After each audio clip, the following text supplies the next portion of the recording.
Well, let's use this design to demonstrate some of the plant labelling tools available to you in gCADPlus.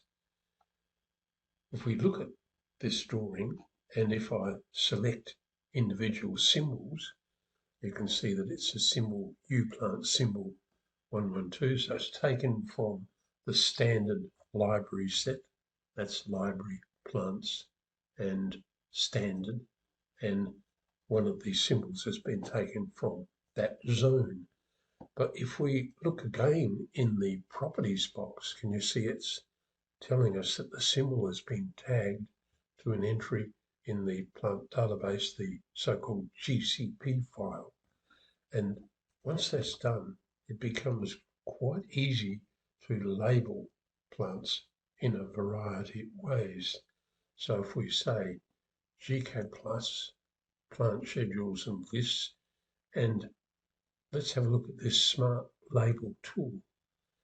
If we look down in the command area, we're asked to select the symbol for adjacent, for the symbol or adjacent copies, nearby symbols, and then hit enter for the next step.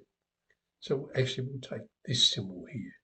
So there are 3 nearby ones, so we'll select all of them and we'll hit enter. Now we're asked, do we want a leader or a line to indicate it? Well, you can see from the rest of the design that we are using a leader, and now the first point. So we'll just mark that most convenient symbol and then indicate the next point of the leader, and we now run through a series of questions. The first is, do we want to pick up a code? We'll talk about the code in a moment, but I'll say no. Do we want to pick up the botanical name? I'll say yes. Common name, yes. Do I want to pick up the count? In other words, do I want to indicate that there are 3 there, and then right click to finish. So we end up with a leader with quite a long contents list, and it's picked up that information from the plant database. It's a hoster. We can have a look at the plant database and then scroll down through here. Here's entry record 18. There's the hoster, Plantaginia, a cultivated variety, Bressingham Blue. So that looks a little ugly. Let's edit it. Pick up the contents, and we'll probably hit enter at that point and then close. So the label now becomes a little easier to manage.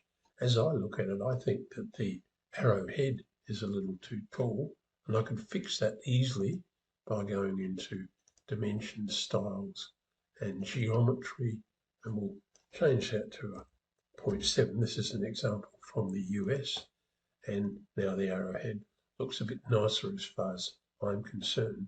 So that tells us that the client is to plant 3 hoster plantain lilies in this zone, and clearly there'll be another 3 there and another 3 through there. We can further tweak the label because you notice here there's a smaller gap between the lines. So if I pick that one, which I like to look at, it's got a line space factor of 0.4 and the landing distance of 1. Landing distance is that distance here. So let's see if we can edit it. Let's make the line space 0.4, and we want a landing distance of 1. And now our label looks nicer, and we can even move around and position it so that the leader line itself is at much the same angle.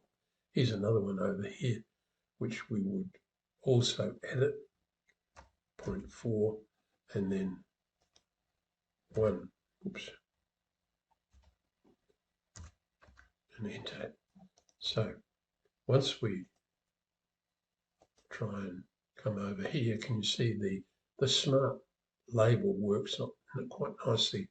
We could pop it up here or come across where it was.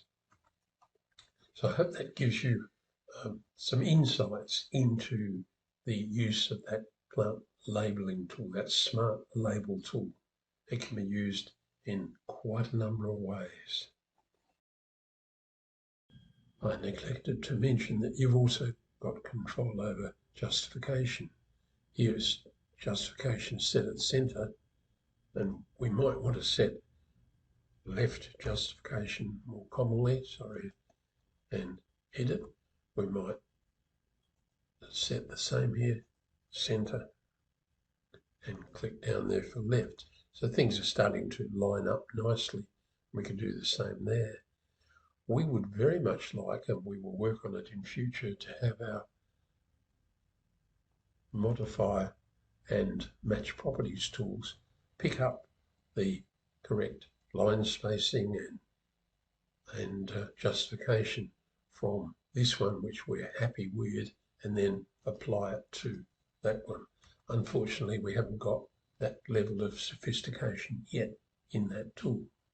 So we have to do each one manually. So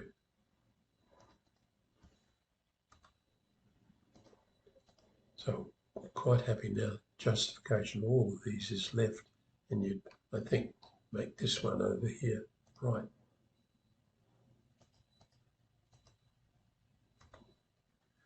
Maybe leave it at left to be consistent. So that's a quick look at the SmartLabel tool.